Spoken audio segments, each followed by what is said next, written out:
Ina-contempt ng Kamara ang dating executive assistant ni suspended LTFRB Chief Teofilo Guadis na unang nagsiwalat sa katiwalian umano sa ahensya.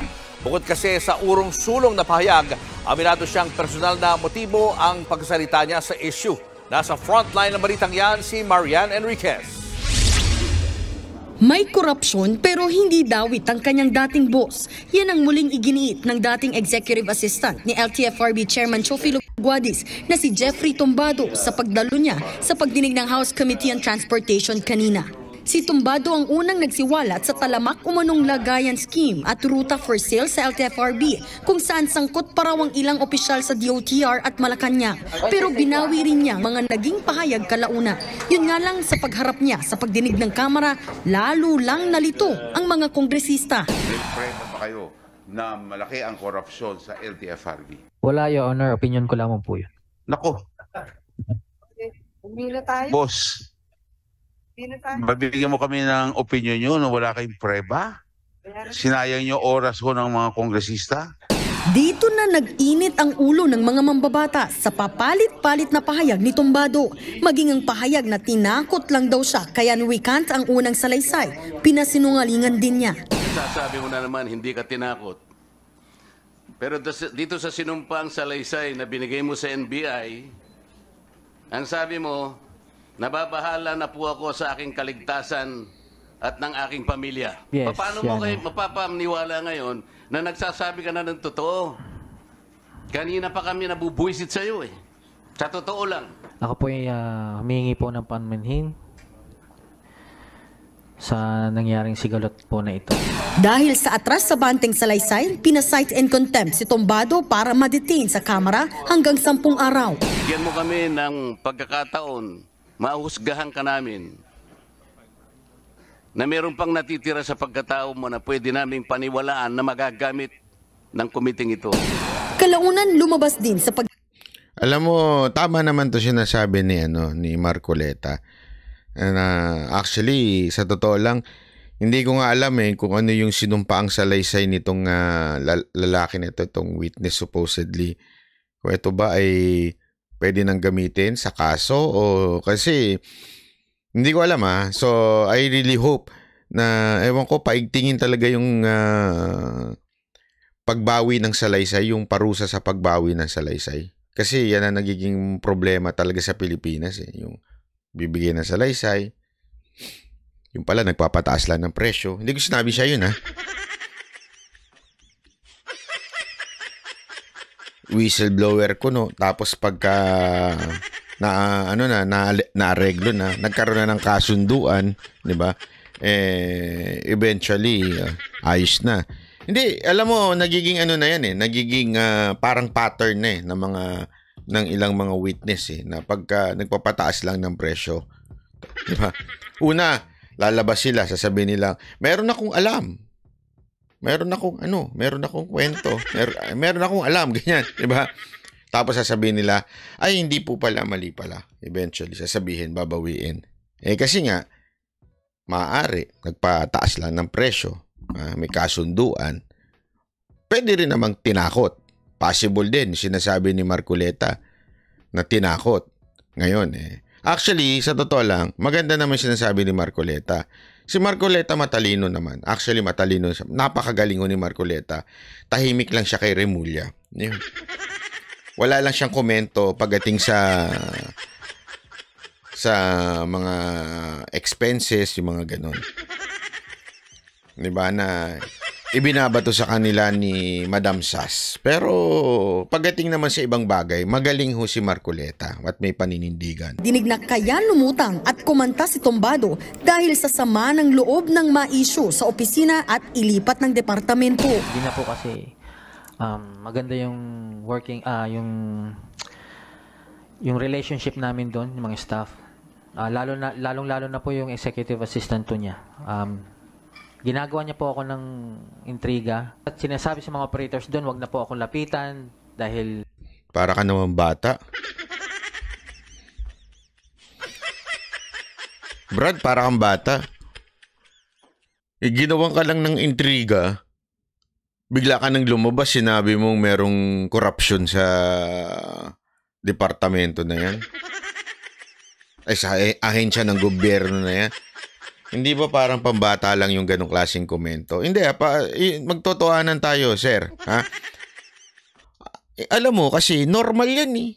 Normal po yan sa mga ahensya ng gobyerno, yung intrigahan, yung alam mo naman dyan, palakasan dyan, politika dyan. Normal dyan. So, ako hindi ako naniniwala na napikon lang siya, nainis lang siya, kaya siya naglantad ng korupsyon.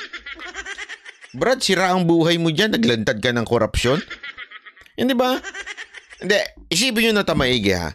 Sa tingin ninyo, itong supposedly witness na ito, kaya lang daw niya sinabing siya ay nagkaroon ng ganyang klaseng statement. Dahil napikon lang o dahil lang yung isang executive assistant ni Guadis ay pinipikon siya, ganun. O di kaya sinisiraan siya. Ngayon ka lang actually, hindi lang huyan sa mga government offices, maging sa mga private company, di ba? Ang dami ganyan, intrigero. Yung sasabihin, maganda lang kasi siya, kaya siya nakukuha. Kaya siguro siya Siguro mga ganyan. Uso-uso yan sa mga kumpanya. Siguro kaya sila yung kaya malakas yan sa boss kasi siguro nga. Di ba mga chismisa sa opisina? Sigurado ko, ano yan? Bet ka yan. Normal na yan, Brad. Ngayon mo lang nalaman ganyan. Tapos sasabihin mo, ay, napikon ako. Katarantaduhan. Wag tayo naglolokohan. Nanghihingi daw ako ng pera, which is not true. Pag-amin pa ni Tombado, ang executive assistant to ni Guadis na si Marijo Borja ang siyang umanong nangongolekta ng lagay galing sa mga kolorum noong nasa meron ng Paul Guy ngayon. Ay, ang galing talaga. Boss, mahal talaga bilya na ng prangkisa dyan. 180K. Dako, grabe ha. Right. Brian Flomino, may ebidensya ka. Pakita mo sa akin. Nang ibulgar natin dito, gusto mo interviewin kita. Hindi, totoo. Alam mo, ako naniniwala ako dyan. Kaya lang, syempre, hanggang wala tayong, alam mo naman sa korupsyon, hirap magkaroon ng ebidensya dyan. Wala resibo dyan eh. Ang kailangan dyan, entrapment. Sa totoo lang, yung mga may lakas sa loob. Kaya lang, pag in-entrap mo, baka ikaw naman ipitin. Di ba? Kaya nakakatakot yung ganyan eh. FRB pa siya. Kaya naniniwala ako. Kaya maaaring tinakot. Maaari ha. Pero giit ng mga mambabatas, dawit mismo rito si Tombado. Kasama ka rito sa katarantaduhang ito. Nako. You're equally guilty kung meron mang guilty sa LTFRB. Nako. Nandun ka na eh. Oo nga eh. Kasama ka. Oo. Sumama lang loob mo. Sabi nga ng ibang kasamahan ko rito, nagka-onsehan. Yun. Nagka-onsehan daw sila. Kaya ka kumakanta eh. Kung hindi ka inilipat, hindi mo ikakanta lahat ng katarantaduhan na alam mo. Yun. Posible yan. Sabihin, totoong meron. Diba? Totoong meron, nung tinanggal siya, baka nagreklamo. Yun na sinasabi ni Kong. Diba? Naintindihan nyo? Totoo na meron talagang korupsyon. Nung tinanggal ka, syempre mawawalan ka na sa sirkulasyon ng korupsyon, di ba? Di umano. Yun na sinasabi ni Kong ha, hindi ako. Ikaw. So napikon daw. Kaya niya ibinulgar yung korupsyon. Ang posibleng sumusunod na nangyari ay inareglo siya, kinaibigan siya uli. Sinabi ko, tayo na. Huwag ka mag-alala. Kahit wala ka na dito, meron ka pa rin dito, friends. Meron ka pa rin mga kaibigan dito. So, sama-sama pa rin tayo dyan. Wala ka lang dito sa opisina. Ganun ba? Okay. Pero, kailangan lang, bawi tayo ng statement, ha? Kung gusto mong tuloy-tuloy. Baka ganun na nangyari. Hindi ako sure, ha? Yun na kasi sinasabi ni Kong Ao na na na nagkaroon daw ng onsehan. Sabi ni Kong Akop yun, ha? Na nangyayari sa LTFRB? Yes or no? Yes, Your Honor. Yes. So may Yes. motibo ka talaga. Inamin Nako. din ni Tombado na gawa-gawa lang ang mga screenshot ng kumalat na palitan nila ng chat ni Chairman Guadis tungkol sa umunoy lagayan ng pera para Paano sa mga nangyari utang. yun? Bagay na pinabulaanan din mismo ng opisyal. Lalo't dumadaan daw sa napakaraming proseso ang pamimigay ng prangkisa. There is no single individual or entity who can influence the determination of the route. Hindi ako naniniwala dyan. Marami akong kilala dyan, eh. Tayo maglokohan. Marami daw dinadaanan na route. Naku po. Sa LTO nga, eh. Dati, ha? By the way, galing ka pala LTO. Dati nga, eh. May window 1, 2, 3, 4, 5, hanggang 7, eh. Di ba? Hanggang ano pa? Hindi. Actually, basta hanggang 7 yun, alam ko. Yung dati, lumang paraan before PRRD pa to. Sobrang dami na window. Pero kung gusto mong bumilis, madali lang yan, Brad. Gusto mo isang window lang, tapos na yan. Eh. Wag tayo maglokohan, ha?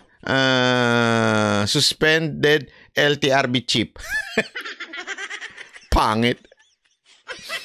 Suspended LTRFB chip, ha? Wag tayo maglokohan. It is always a multi-agency approach as what I've told you.